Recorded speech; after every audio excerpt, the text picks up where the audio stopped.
किन्नर चुड़ैल। गोरखपुर नाम का एक गांव हुआ करता था। उस गांव में ज्यादा लोग नहीं रहते थे। उस गांव में एक गर्भवती विधवा औरत रहती थी। उस औरत का नाम कमला था। कमला अपने घर में अकेली रहती थी। उसके पति की सारी जायदाद उसके नाम हो गई थी, पर सभी गांव वाले उस औरत को मनहूस औरत समझा करते थे और सभी उससे नफरत किया करते थे। एक बार कमला राशन की दुकान पर खाने का सामान खरीदने जाती है। भैया जी, जरा 1 किलो दाल चावल देना। अरे हाय हाय हाय हाय हाय हाय! अरे मनहूस औरत, मेरी दुकान में अपशुगन करवाने आ गई क्या? हैं? चल जा यहाँ से। मैं कुछ नहीं देने वाला हूँ तुझे। भाग भाग यहाँ से, चल जा निकल। भैया जी, ऐसा मत कहिए। मैं गर्भवती हूँ, मुझे खाने की बहुत जरूरत है। मुझे खाना दे दीजिए। दुकानदार कमला को वहां से धक्के मारकर भगा देता है। तभी कमला रोते रोते उस गांव के किन्नरों के इलाके में आ जाती है। गांव वाले किन्नरों को उसी इलाके में रखा करते थे, क्योंकि वो लोग किन्नरों को पसंद नहीं करते थे और उनके इलाके में रहने से मना करते थे। तो किन्नरों ने उसी गांव में अपना एक इलाका बना लिया था। जब किन्नर लोग देखते हैं कि एक गर्भवती महिला रोते रोते उनके इलाके में आ गई है, तो सारे किन्नर कमला के पास जाकर उसका हाल पूछने लगते हैं। क्या हुआ बहन, तुम्हारी गर्भवती अवस्था में इतनी बुरी हालत कैसे? तुम रो क्यों रही हो? तुम डरो मत, हम तुम्हें कोई नुकसान नहीं पहुंचाएंगे। तुम शांत होकर सब बताओ कि हुआ क्या है। मैं कमला हूँ। मैं गांव के दूसरे इलाके से आई हूँ। 2 महीने पहले ही मेरे पति की मौत हुई है। मुझे गांव के लोग मनहूस मानते हैं, क्योंकि मैं विधवा हूँ और गर्भवती भी। वहाँ के लोग मुझे खाने के लिए कुछ बेचने के लिए भी तैयार नहीं, जिससे मेरा गुजारा नहीं हो रहा था। कोई बात नहीं कमला, हम तुम्हारा ख्याल रखेंगे।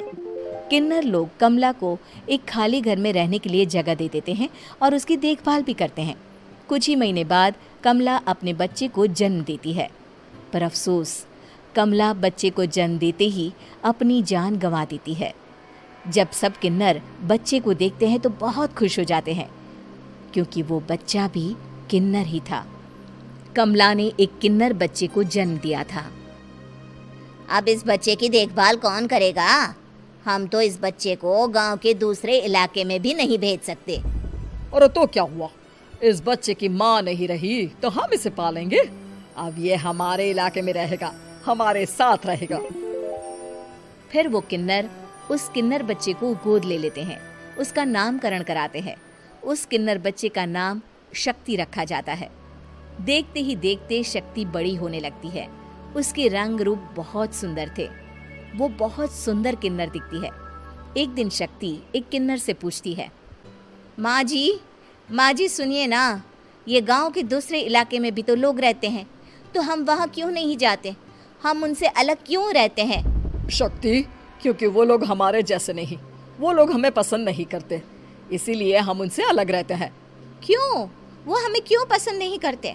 मुझे एक बार उस इलाके में जाना है। मैं एक बार वहाँ जाकर घूम कर आऊँ। शक्ति, खबरदार, जो तू उस इलाके में कभी भी गई तो अपनी जान नहीं गंवाना चाहती तो उस इलाके में कभी कदम भी नहीं रखेगी, समझी? इतना कहकर वो किन्नर वहाँ से चली जाती है। शक्ति उस किन्नर की बात सुनकर बहुत रोती है। माँ जी, ऐसा कैसे कह सकती है? उन्होंने इतनी सी बात के लिए मुझे इतना डांटा। अब तो मैं उस इलाके में ज़रूर जाऊंगी। फिर एक दिन शक्ति गांव के दूसरे इलाके में चुपके से जाती है। ये लोग तो हमारे जैसे ही इंसान हैं, तो ये हमसे नफरत क्यों करते हैं? जब शक्ति उस इलाके में पहुंचती है तो गांव के सारे आदमी उसके रूप से मोहित हो जाते हैं। वो लोग ये अंदाज़ा नहीं लगा पाते कि वो किन्नर है। शक्ति की सुंदरता देखकर सारे गांव वाले उसकी तारीफ करने लगते हैं। तभी गांव का चक्कर लगाने गांव के जमींदार का बेटा हर्ष वहां पहुंचता है। हर्ष भी दिखने में बहुत सुंदर होता है।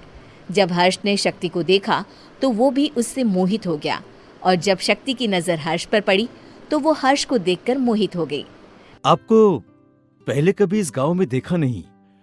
इस गांव में आप नए हैं क्या? जी नहीं, वो मैं बस। तभी शक्ति बोलते बोलते रुक जाती है और मन में सोचने लगती है, अगर मैंने इनको बता दिया कि मैं दूसरे इलाके से आई हूँ तो वो समझ जाएंगे कि मैं किन्नर हूँ, इसलिए मुझे इनसे झूठ ही बोलना पड़ेगा। शक्ति हर्ष को कहती है, जी हाँ, मैं इस गांव में नई आई हूँ, यहाँ अकेली रहती हूँ। वैसे आप कौन है? आप भी इसी गांव में रहते हैं? जी हाँ, मैं इस गांव के जमींदार का बेटा हूँ। आपको किसी भी चीज की जरूरत पड़े तो आप मुझे बता देना, मुझे अच्छा लगेगा। ऐसे ही शक्ति और हर्ष एक दूसरे से रोज मिलने लगते। वो दोनों अपने प्यार का इजहार करने एक दूसरे से मिलने जाते हैं।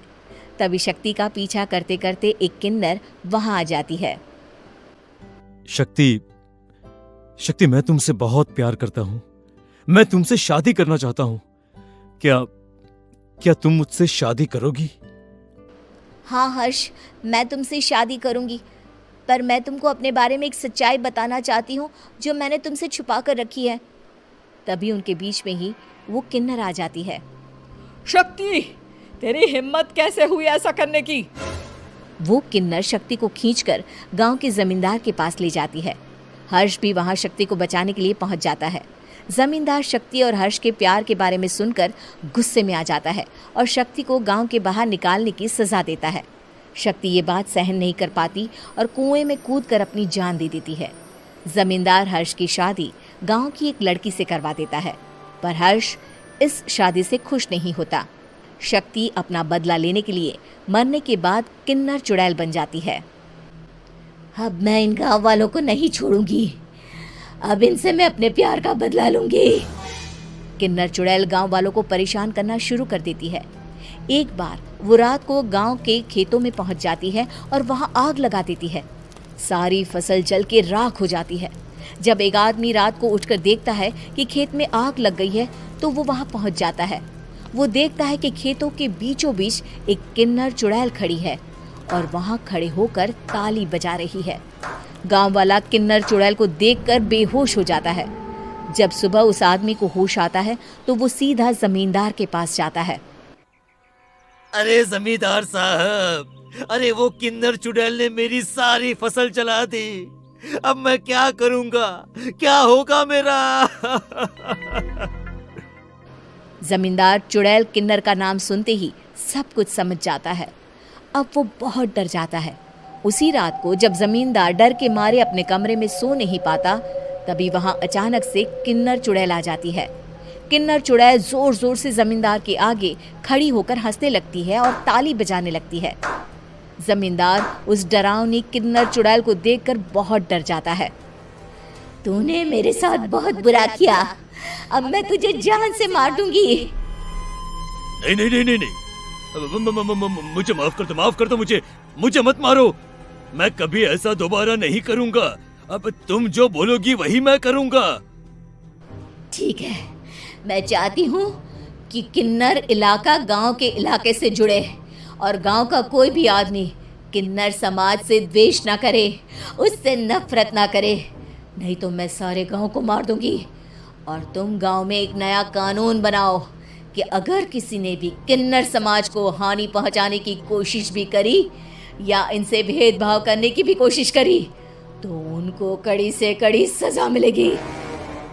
हाँ हाँ हाँ हाँ, मैं ऐसा ही करूंगा। तुम जो बोलोगी वो मैं करूंगा, पर मुझे जाने दो प्लीज। तब वो किन्नर चुड़ैल वहां से चली जाती है। गांव का जमींदार किन्नर चुड़ैल का कहा मानते हुए दोनों इलाकों को एक कर देता है और नया कानून भी लागू कर देता है। तब से वहां किन्नर समाज और बाकी गांव वाले शांतिपूर्वक रहने लगते हैं। उम्मीद है कि आपको हमारी ये कहानी पसंद आई होगी। कृपया हमारे चैनल को सब्सक्राइब करें और सभी अपडेट्स के लिए बेल आइकन जरूर क्लिक करें। और हाँ, वीडियो लाइक और शेयर करना मत भूलिएगा। Bye bye.